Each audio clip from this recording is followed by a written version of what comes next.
नमस्कार साथियों, जय जय बुंदेलखंड। आज देखिए हम आपको एक बुंदेलखंड की ऐसी शख्सियत से मिलाने जा रहे हैं जिन्होंने जल संरक्षण पर पद्मश्री हासिल की थी। उमा शंकर पांडे जी जिनका नाम है और वो हमारे साथ आज मौजूद हैं। पूरी दुनिया में जल संकट है और हमारे बुंदेलखंड में सबसे ज़्यादा हमेशा जल संकट पिछले कुछ सालों से रहा है। हम उनसे पूछते हैं कि बुंदेलखंड की जल संकट को कैसे दूर किया जा सकता है, उसके लिए उनने क्या प्लान बना रखा है, बताइए। बहुत बहुत धन्यवाद सम्माननीय श्री तारा पाटेकर जी। आप तो बहुत ही अद्भुत काम कर रहे हैं। एक पहाड़ पे पूरा पहाड़ वृक्षों का पहाड़ बना दिया, जैसे पहाड़ पर श्रृंगार कर दिया आपने महोबा में। तो मेरा अपना मानना है कि छोटे छोटे प्रयास जो हमारे पुरखों ने करे थे, जल जोड़ने के बेजोड़ तरीके थे। खेत का पानी खेत में रहे, गांव का पानी तालाब में रहे, घर का पानी घर में रहे, जंगल का पानी जंगल में रहे। एक बात। दूसरी बात, गांव के तालाब भरे जाएं, कुएं भरे जाएं। छोटी छोटी जो नदियां थी, स्मॉल रिवर गांव में नारे जिसको कहते हैं हम, उन नारों की सफाई हो। और बड़ी नदियां इसलिए मर गई कि छोटी नदियां पानी नहीं दे पा रही हैं। छोटी नदी से बड़ी नदी होती है क्योंकि बड़ी नदी में कोई अपना पानी नहीं होता है। एक बात। दूसरी बात, जल का संकट केवल बुंदेलखंड में ही पूरी दुनिया में है जी। और बुंदेलखंड में तो 35 नदियां हैं। सबसे ज़्यादा नदियां बुंदेलखंड में भारत में। सबसे अच्छा मीठा पानी बुंदेलखंड में। और महोबा में तो तालाब में लोहा डाल दिए सोना हो जाता था। मतलब अमृत पानी कहा गया जाए, कहा नहीं कि स्वर्ण भस्म लोग पीते थे। महोबा का पानी तो एल्कलाइन वाटर था, जिसे हम कह सकते हैं आज।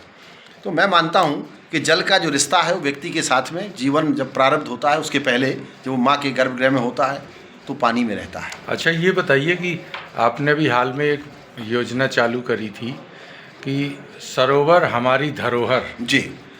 तो हमारे बुंदेलखंड में तो सरोवरों की हालत बहुत ख़राब होती जा रही है। जहाँ देखो सभी की हालत खस्ता हाल है, जलकुंभी से भरे पड़े हैं और इंक्रोचमेंट हो रहा है। उन पे प्रशासन बिल्कुल ध्यान नहीं दे रहा है, लोग आंदोलन भी चला रहे हैं। इसमें क्या हो सकता है? देखिए पाटेकर साहब, आप चूँकि स्वयं बहुत वरिष्ठ पत्रकार रहे हैं, अच्छा लिखते हैं, आपको ये पता है कि तालाब बचाना समाज का काम है। ये सामुदायिक विषय रहा है। 25 लाख तालाब हमारे समाज ने खोदे थे। कुएं हमारे समाज ने 2 करोड़ कुएं बनाए थे। 6,50,000 गांव का जो सृजन हुआ उस समाज ने किया था। पिछले कुछ दिनों से समाज ने पानी के प्रति समाज की जागरूकता कम हो गई। अभी सरोवर हमारी धरोहर जैसे कार्यक्रम अभी ऊरन में आदरणीय श्री राजेश द्विवेदी जी के देख रेख में उत्तर प्रदेश सरकार के माननीय जल शक्ति मंत्री, माननीय जल शक्ति राज्य मंत्री, कमिश्नर साहब, डीएम साहब और आप जैसे 51 बुंदेलखंड के योद्धाओं को एक मंच पे लाके इस पर चर्चा हुई है। पानी की निरंतर चर्चा होनी चाहिए, जल संरक्षण पर संवाद होने चाहिए। छोटे छोटे प्रयास, सब्जी धोने का पानी, नहाने का पानी, पोछा लगाने का पानी, गाड़ी धोने का पानी, बर्तन धोने का पानी, इस पानी की रिसाइकलिंग करनी चाहिए। और पानी फ्री का मुद्दा नहीं है। पानी जैसे विषय को अमूल्य है, ये अमूल्य धन है। जल बीमा, आप अपना जीवन बीमा ना करिए, जल बीमा करिए।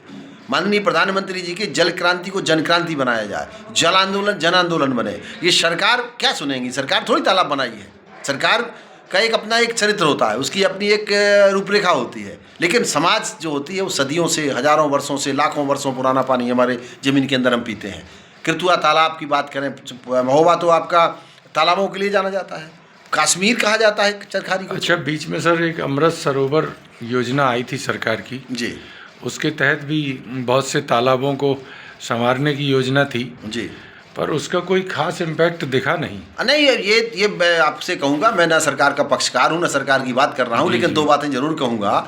अमृत सरोवर योजना के अंतर्गत माननीय प्रधानमंत्री ने 75,000 तालाब बनवाए जी, झंडे लगाए गए, खुदाई हुई, लेकिन लोगों ने जो कब्जा कर रखा, पानी उस तक पहुँच ही नहीं रहा। पानी भरना सरकार का काम नहीं है, पानी भरना उन गाँव के लोगों का काम है कि वर्षा के पानी को तालाब में ले जाएं।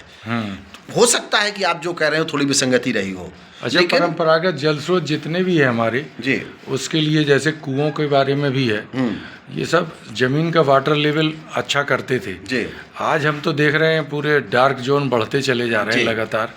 तो ये डार्क जोन से हम लोग कैसे निपट पाएंगे, क्या आपको डार्क जोन से सेफ जोन में आने के लिए हाँ, क्या जो करना क्रिटिकल जोन है, सेमी क्रिटिकल जोन है, सेफ ब्लॉक है, हमको उसके लिए माता पृथ्वी के पेट में ज़्यादा से ज़्यादा पानी जो बह रहा है उसको रेंगना सिखाना होगा, जो रेंग रहा है उसको ज़मीन में डालना सिखाना होगा। और जब तक हम पानी की वर्षा की बूंदों को रोकेंगे नहीं, हमने नल लगा दिया, बटन दबाया, पानी बह गया।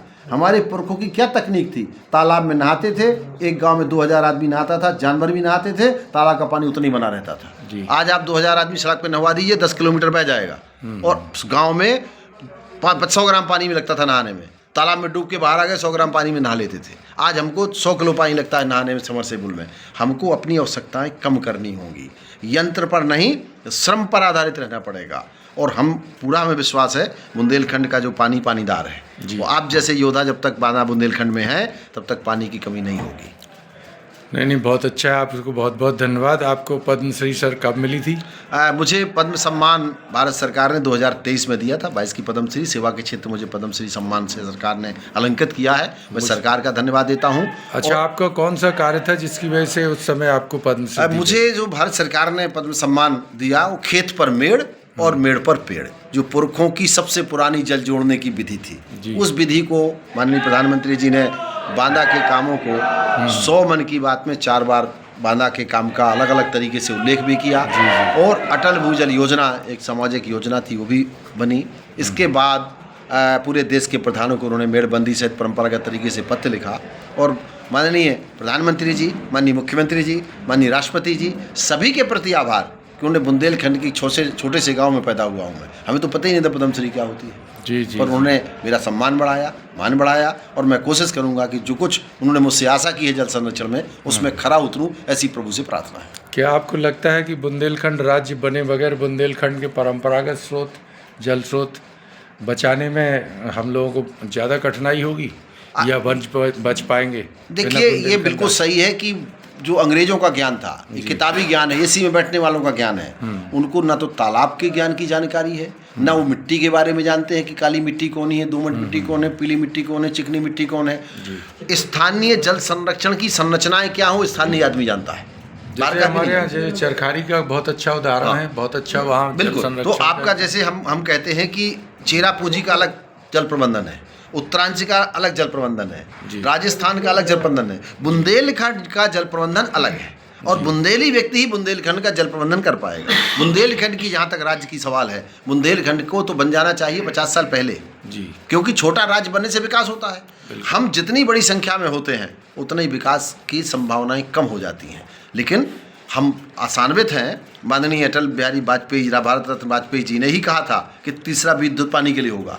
तो हम ये कोशिश करें कि बुंदेलखंड का जो पानीदार है वो पानी रहे। और राज्य सरकार, मैं प्रार्थना करूंगा कि बुंदेलखंड राज्य हमें हमारी भारत सरकार दे, राज्य सरकार दे, एक विशेष अध्यादेश लाएं और बुंदेलखंड के लिए एक अलग पैकेज होना चाहिए। पलायन बहुत है यहाँ पर, यहाँ गरीबी है, बेरोजगारी है। इसलिए नहीं कि हम गरीब हैं, इसलिए है कि यहाँ का हम सही तरीके से जो हमारे पास अर्थ है, जो हमारे पास साधन है, उनको हम खुद नहीं बेच सकते, हम उनका उपयोग खुद नहीं कर सकते। हमारी बालू से दिल्ली बन रही है, हमारे पहाड़ से बम्बई की रेल लाइन बन रही है, हमारे हीरे से अमेरिका में व्यापार हो रहा है, हमारे राम राजा का दर्शन करने लोग आ रहे हैं, हमारे चित्रकूट आ रहे हैं। एशिया का पहला गांव है खजुराहो, जहाँ अंतर्राष्ट्रीय एयरपोर्ट है। जी। हम अर्थ हम देते हैं, लेकिन टिकट कहाँ कटती है? दिल्ली में।